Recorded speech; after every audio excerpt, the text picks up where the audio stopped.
Hey everybody, Brian Hunt here with you again. In this video, I am doing a long time 1 year review of my Sony FX6. Spoiler, I am actually sending this camera back to Sony tomorrow for a repair. A bunch of repairs going on with this stuff. We're going to go into that, what has gone wrong with it, but also give you guys and some insight on why I'm still on a list to buy a second one of these ones. Let's get into it.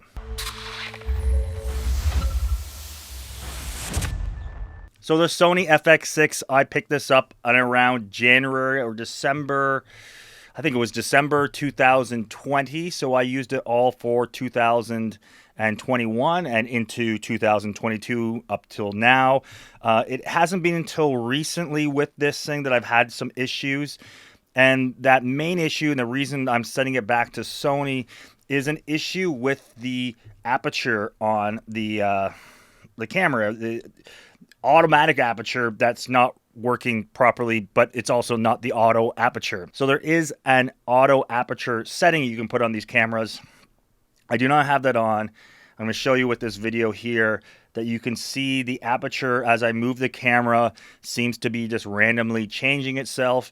It does that whenever I have a lens on the front that is a native E-mount with electronic aperture control. If I'm using some lenses like some of my Sigmas where I can adjust my aperture myself with a manual ring, I'm not having that issue, but it seems to be a bit of a communication issue between the sensors on the camera and to the body that's doing this funny thing. I've tried cleaning the sensors on the ring itself, the aperture, the connections that go to the lens. I've tried doing a few other things with this, try to do some experiments, but ultimately I'm going to have to bring it back to Sony and get them to do a repair in it and do some more diagnostic to figure out what really is the issue here. One of the other issues I've had with this camera, and I'm not really surprised at this because I've had this happen in a bunch of other Sony cameras before, is where the shotgun mic goes on. Your mic kind of support thing here, the mic holder that you would call it, that goes onto the camera.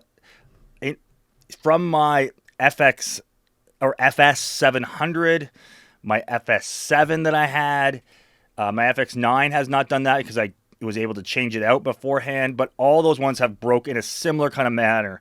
There's not a great system the way it holds onto these things here, and so I'm not too surprised that this has broken off, but it's a bit of a pain in the butt because now I have to use the kind of cold shoe here or the hot shoe here when I want to put a mic on and have that done that way. So, you know, it was great when I had that there, but you know, that's another issue. Again, I wasn't surprised, and I tried gluing it back on for a little bit. It lasted for a little bit, but then it broke off again. So I'm just kind of leaving that. I'm going to find out from Sony for repairing this or doing, I'm guessing it might be changing out this whole top handle, and that is one of the downsides in this camera. So if we go into other more downsides in this camera, and this was talked about from the very beginning when it was released, and I knew this before I bought it, is that all your audio stuff is in this top handle. So if I take off this top handle here, and it has a connection, electronic connection in the bottom of the top handle, you have now no other way to get audio into the camera. There's no other shoe here. There's nothing else I can use. So I've used a camera like this a bunch on the gimbal. You do have some audio you can capture through a little mic on the front of it. It's pretty terrible, but there's no other way to attach a mic. And that's, you know, and again, this has been talked about a bunch when this camera first came out. It's probably one of the biggest downsides of it. You know, if that is, it's just a little bit of a design issue. I wish that was changed in a way that we could have XLR inputs or even just a mini jack input that you could use when you're on a gimbal or you're not using the top here as well. You can put a different mic on. But yeah, that's kind of the downside of that. The other issue I've had on this camera, and I will show you here, is this little place where you put your earphones in. For some reason, it's became loose here, and I can go in and out of this thing. I can get earphones into it. I have to play with it and kind of lock it in place. It's not ideal. I'm worried it's going to break something else inside. So I am going to get Sony on that to look at that as well when I bring it into them. Now, with all that said, with this camera, with those issues that I've had with it, I still have ordered a second one of these, and I still will be, once that finally comes in, because these are taking forever to get. I was lucky enough to get one of these early. But the once my other one comes in, I will be selling my FX9 and replacing it with an FX6. So I have two FX6s and one A7S3. So all the same sensors, all the cameras will match. The image is better to a degree. Very, you know, not a huge difference, but there is a better image coming off of the FX9. I will say that. It's a beautiful image off that, but there's just so many other benefits of the FX6 and why it kind of became my main camera for most of last year is because of some other things that you can do on this camera. And really, I think that has to go down to the media. So the FX9, it uses these XQD cards. Okay, these old XQD cards. These are being on since the FS7. I had these XQD cards. And the A7S and the A1 and the FX6 and the FX3 all can use SD cards, but they can also use these super fast, what are they called? Yes, CF Express Type A cards. There's CF Express Type B. There's all these different cards that are coming up. But these ones allow you to do a bunch of things, and they can just write to them way quicker. And that's what makes this camera, in my opinion, or my thoughts, way better than the FX9 in the sense that you cannot write fast enough to the FX9 to do those 120 frames per second to a card internally. You could do that externally to another monitor through the raw back, which is very big. But this camera, being able to do 120 frames per second with continuous autofocus and eye tracking autofocus internally, 10-bit, it looks awesome, is really useful for me and for a lot of stuff that I film, for a lot of outdoor activities, a lot of sporting things, a lot of lifestyle kind of things. And the majority of my shoots being outdoors and the majority of my shoots being with natural light.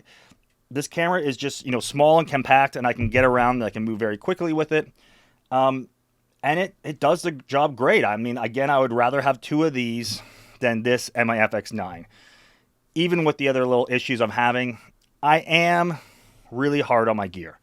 I use my gear. I'm probably out shooting 3 to 5 days a week on average. Sometimes in the last couple of months, I'm shooting pretty much 7 days a week, sometimes multiple shoots per day. I'm running around. I'm doing a lot of this solo or with a PA or maybe a small crew, but I'm throwing my gear into bags and out of bags, into my truck, out of my truck, hiking into places with it. I'm kind of hard on my gear. I put it through its paces, and things like this happen. Just things get dinged, things get hit. Some of this stuff is just these little things, but for me to have to send a camera to Sony for some repair after 1 year is not a big deal for me. It's kind of a little bit of a pain, just having a downtime with it. And Sony, please, Sony of Canada, if you can change things. I've heard Sony of the US has their professional service, which is like Canon's professional service. Canon's professional service in Canada is amazing. So if I have to send a camera back in for repair, they will give me a loaner. Sony professional service in Canada, and that's the Canon, in Canada, the Canon professional service will give me a loaner when I'm getting my camera repaired. In Canada, we don't have that option with Sony. And Sony, please, guys, more guys are shooting on Sony. Please, I'd love for you guys to step up, even if it was a program that we had to pay into to get some benefits that way.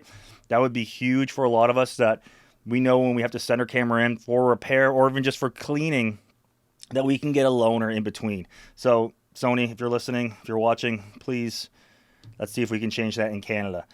But again, guys, I've shot a lot of great stuff with this. I've likely, when I get a second one of these, I will probably be using one mainly just on the gimbal and the other one kind of tripod and handheld.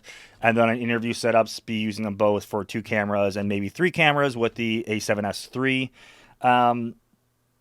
Awesome camera, really highly recommended. I mean, there's a reason why I think these are really hard to get. One is that I don't think Sony's been able to make enough. There's been some problems getting certain equipment or chips for these, but also seems like everybody wants to buy these, and it's for good reason. I think it's in a lot of ways a much better camera than the FX9. Maybe not technically image quality wise, very, very close, but some people are going to freak out and be like, no, the FX9 is way better. But for certain usabilities, things that you can do with the camera, how quick you can use the camera, the better cards on it, the better write speed to it, the autofocus on this camera, the touchscreen ability on this camera now with the autofocus and the track autofocus. These things, for me, make it a better camera than the FX9. So thanks so much, guys. If you like this video, please give me a thumbs up. Please think of subscribing to the channel. It really does help. And we'll see you guys on the next one.